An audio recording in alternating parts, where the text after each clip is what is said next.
I'll do without glasses. Okay, I'll read from this. I can remember fictional games. Well, I was gonna, you know, like look at it. Do you want to do that? No, I don't. Okay. Got it. Hey guys, so I have another special guest. I'm a special guest. Okay. I didn't know that. Yeah. Are you not? You're not a regular. I always thought I was a regular. Okay, this is a regular on the channel. You I guys guess. know him as my boyfriend. We're organized guess today. I'm not a regular. You've done like 3 videos with me besides this one. More than that.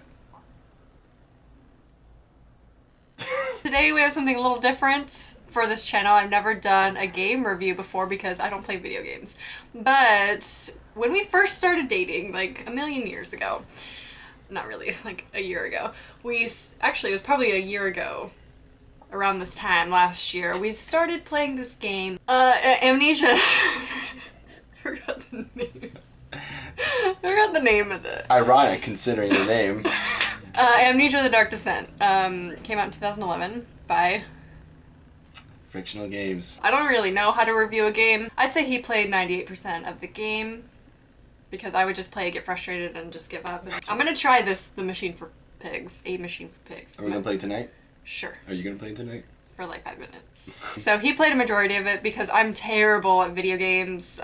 So in order to just proceed, we had to have him play. I thought it was a good game. Yeah. I thought it was pretty good. I think it's a good boyfriend-girlfriend game because, yeah. you know, it's only one player, only one person can play the game, but it has puzzles, so a lot of times, Yeah. even though Working together. I was the only one playing, it felt like we were both playing because she would help me solve the puzzles, so Yeah. it was fun. Did you like the puzzles? I did. Like, do you remember the courtyard one where you had to do the gas tank or the tank for the truck? And there was like an exact tank that fit in the spot. That's number 2. What? Right? Aren't you thinking of number 2? The Machine for Pigs? No, Dark Descent. Number 2. The gas tank one. That's the Machine for Pigs. It was in the courtyard next to the church. Yeah, that's the Machine for Wait. Pigs. No. We're playing the second one right now. I think I'm getting so confused. I don't know if this is gonna stay or you're gonna cut this out, but I'll leave it. Okay. Well, we played The Dark Descent so long ago. Like, we finished it so long ago that it all runs together at this point, so... Well, if you want to give a little review on number 2, if you want right now. It's good so far. There's a gas tank We in put it. in about 20 minutes gameplay, so... Then yes, I love the puzzles. I thought it was pretty scary. A lot of the scares were really good.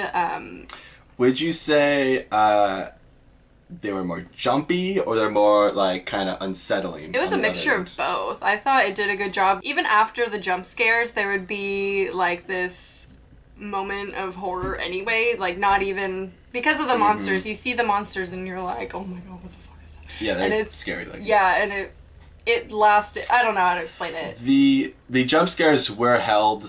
They were pretty good. I thought they were good. They were different, so it wasn't the same kind of gimmick over and over of a guy jumping out. So that was good. It kind of got me most of the time. Oh, yeah. I felt like one of my complaints is the variety of enemies in that game. There was only 2 I can think of. What was the second one? There was the main monster that you see all the time. And the one in the water. Oh yeah, the water That was a good ghost one. thing. That was so hard. Creepy. Yeah. I mean, I didn't play it, but it looked that hard. part, I remember I got to that point without dying, I think. And then I was like, there's a thought in my head, like, maybe I could go through this whole game without dying. And then we fought the water monster. Oh god, the water monster. So bad. Some of the parts are hard to get through, though. But the thing about it, I mean, you can die as many times. It doesn't affect you. You just go back to a certain point, and it's not hard in that sense. But yeah, I enjoyed that. I think that would have made it much more stressful if there was like a punishment to when you died. Being dead. Yes. How much time do you think we logged into that? A year. But like gameplay wise, like I have no idea. I'd say like 7 hours, 8 hours. No, more than that. No, it was more than that. Maybe twice that. Okay, like 14 maybe. Yeah. And I can only think of a few puzzles that were bad, and I think that's really good ratio. Yeah, most of them are really good. We never really explained the plot or anything. No, we didn't. guess we can do that at this point. So it's set in this castle. Prussian Brandenburg Castle. What's Prussia? I don't know. What is it? It's Germany. Okay. Old Germany. In late Did you guys August, know that? Comment. Did you guys know Prussia was old Germany? I'm curious. So Daniel, right, wakes up in this castle, and he doesn't have any recollection of anything. Hence the name. Amnesia. And then the notes that you find throughout kind of reads you his story, which we've been really bad on Machine for Pigs. We haven't read anything. This one has voice acting, so like you pick up little notes, and then it'll read it to you, because I'm lazy, I don't want to read. And plus the notes are like a lot of hella long reading. And the voice acting was good, I thought. I really got into it. I liked it. In the second one we're playing, there is no voice acting. You have to sit there and read it, and it's I just don't know so annoying. if the budget was cut or something, but yeah, you just pick it up, you're like, oh, a note, and then nothing. It's just like 3 paragraphs of text, and it's like, I don't want to read that. It was good. Voice acting really good. And then, yeah, you're in that castle. Right? In 1839. In 1839. It's called the Dark Descent because you're kind of going down the basement. Down and through into everything. The dungeons. That was cool. Just the anticipation of what room you're going to go into next, and like the names of the rooms would sometimes be creepy, and I'd get super excited for some of them. Yeah. I was surprised how much these settings varied, because when I heard you're just going down the whole time, I thought like the whole thing's going to be a dungeon. But they do a good job of kind of like changing it. There was a lot of different settings, different rooms. They all had different like vibes. It feels awkward sitting here. Okay, wait. Do you have anything else to add to it? Yeah, the ending. What do you think about the ending? Didn't like it.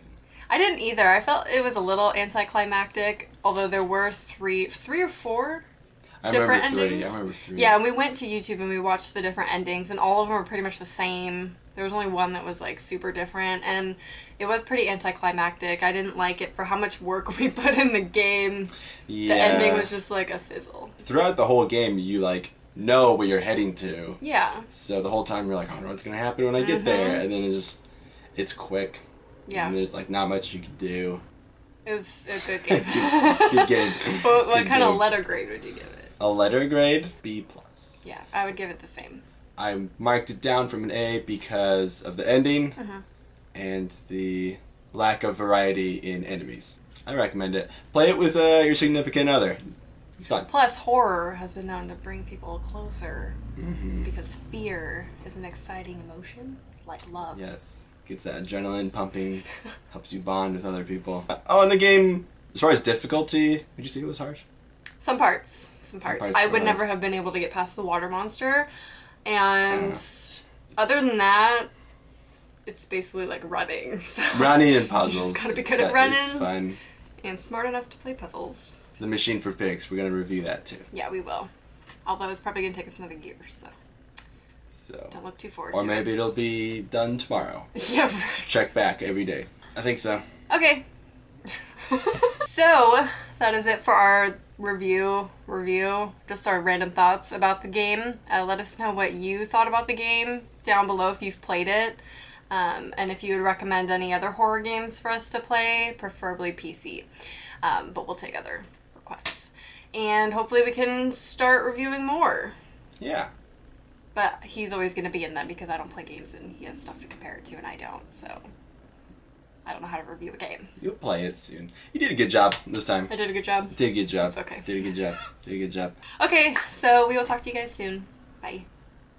There's no boobs or sex in it. I mean, there's, like, suggestive material, but, like, do you have to be 17 to watch it? I don't think so.